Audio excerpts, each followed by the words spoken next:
always liked to fly a plane since he was a child. He didn't like it, so he changed to a large caliber air strike. He fired the plane down with a cool spurt. Just when he wanted to share his battle record, he found his mother missing. He wanted to go out to find his mother, but he was stopped by his neighbor and in a hurry.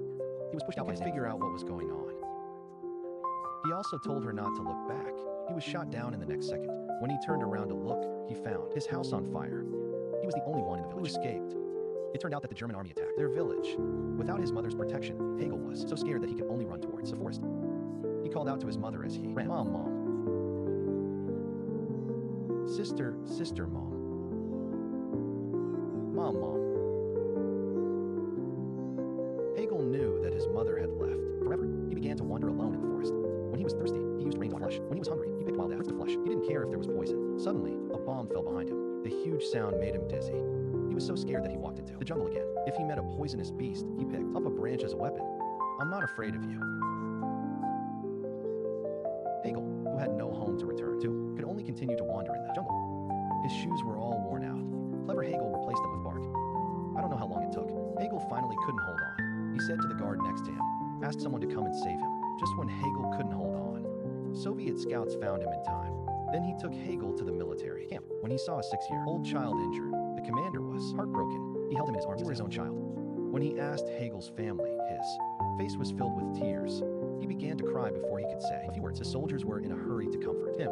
Only the commander told him seriously that man can bleed but not cry. The next day, Hegel was sent to the war hospital. Here he met the nurse Xiaomei. With long legs, Xiaomei carefully wiped her wounds. Hegel was crying. Xiaomei comforted him and drew a little red flower for him. Even when the commander, who was usually serious, came to visit him, he couldn't help but laugh at this cute little guy. The commander also told Hegel a secret. He was also afraid of injections, but Hegel answered, "Men don't cry." When Hegel wanted to see the gun, the commander would remove the magazine and show it to him. He also said he had a more powerful weapon. Then he took off his clothes. He only saw a tank on his belly. After that, soldiers kept coming to see Hegel.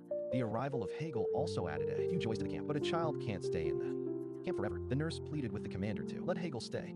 She said she wouldn't drag everyone down, but she was rejected by the commander. She thought a child shouldn't stay on the front line. She insisted on sending Hegel to the orphanage, but the nurse said, "There's no place for anyone here." On the day of Hegel's departure, the commander was reluctant again. He tried his best to suppress his emotions. Then he gave a wooden gun to Hegel. The sensible Hegel didn't cry. Instead, he held the commander in his arms. "I've been waiting for you for so long. I've been waiting for you for so long." The tender voice made the commander unable to hold back. He decided to take Hegel as his godson. Then he tore off Hegel's document.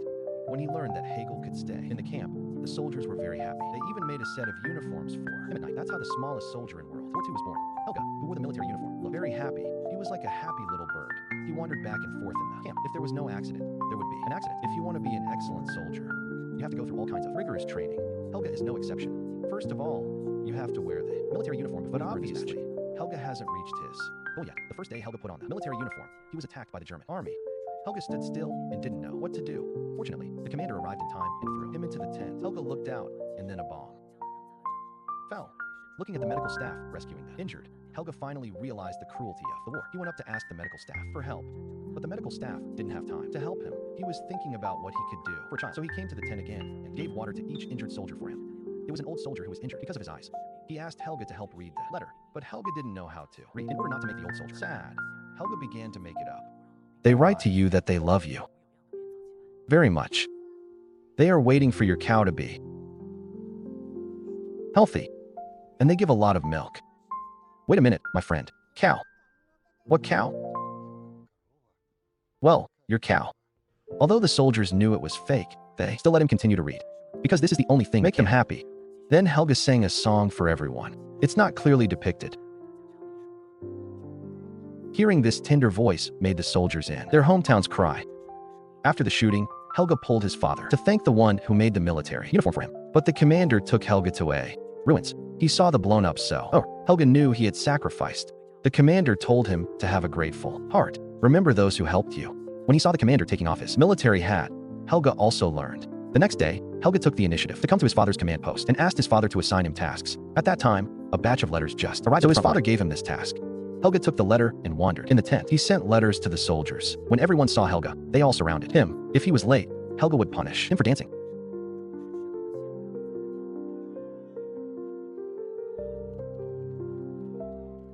But not every letter can be sent out.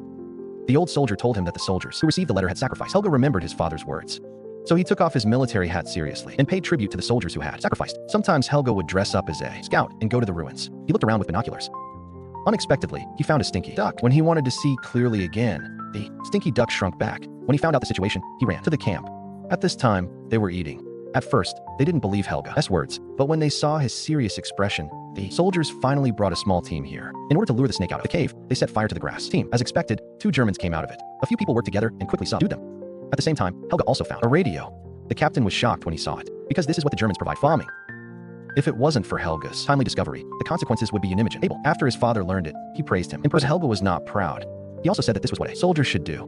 Not long after, the Germans launched a fierce attack on them. Helga was also not idle. He used his weak body to transport ammunition. In the tent, the old soldier who received the ammunition seriously told him to leave. Seeing Helga refuse to leave, he ordered, "Soldier, do you obey the order? Do you have a gun?"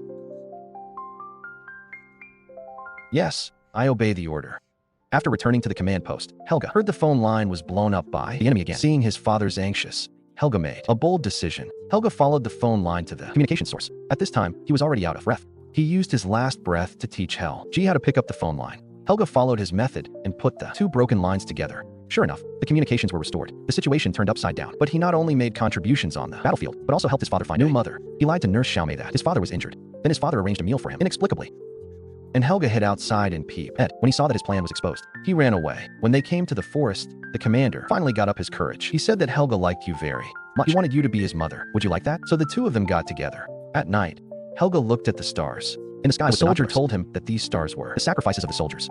Even if they die, those souls will turn into stars. Guarding this land, the troops soon received orders to leave the front line. But on the way, they encountered an air raid. Helga was blown up and dizzy. And the soldier who picked him up was blown up. Seeing his father injured, Helga was heartbroken. This little soul was hurt again. Because he met too many sad people along the way. They didn't have time to be sad. They could only organize the team to move forward. After many dangers, they finally reunited with the main force. Helga still came to take the task. Every day as usual, Helga's task was to check uniforms and equipment. The soldier saw such a cute child and thought it was a joke. He also took out the chocolate he'd been collecting for a long time.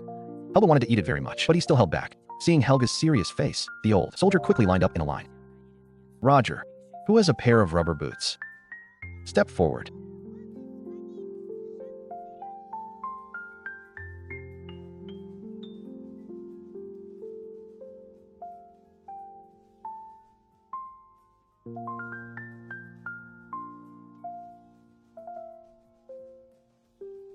"Who has a pair of rubber boots? Tell me, do you know how to write?"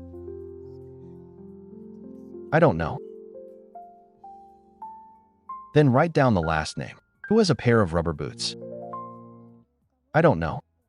Then he handed the list of equipment to the general. Seeing Helga so good, his father was extremely proud of him. Even the general gave him a double thumbs up. In order to encourage Helga, the general asked him for a reward. But Helga said he didn't want anything. He just wanted the general to approve it. Letting Dad and Nurse Xiaomei get married, the general also agreed to his request very quickly, and the commander seemed unhappy. But his heart bloomed at night. The father and son were walking in the forest. The enemy's bombing suddenly came Helga. S reaction was quick to jump into the battle, and the commander was too late to be buried under the ruins. Helga and his allies looked up. He tried to move the wood, but no matter how hard he tried, it didn't help. So he hurried over to find the old man. Fortunately, there was no danger of life. In time, see Dad lying in bed and can't move. This strong little guy finally cried. He was not afraid of bleeding. He was afraid of losing his loved ones again. But when he turned around, the commander secretly shed tears after the war. Helga, due to his heroic performance on the battlefield, the general personally bestowed him with the Medal of Honor. This is a movie based on a true story. Is the smallest soldier in the Soviet Union during World War II called Helga Alekh. Some people say Helga is lucky, but I don't think he's lucky because it's unfortunate to get a child involved in a war.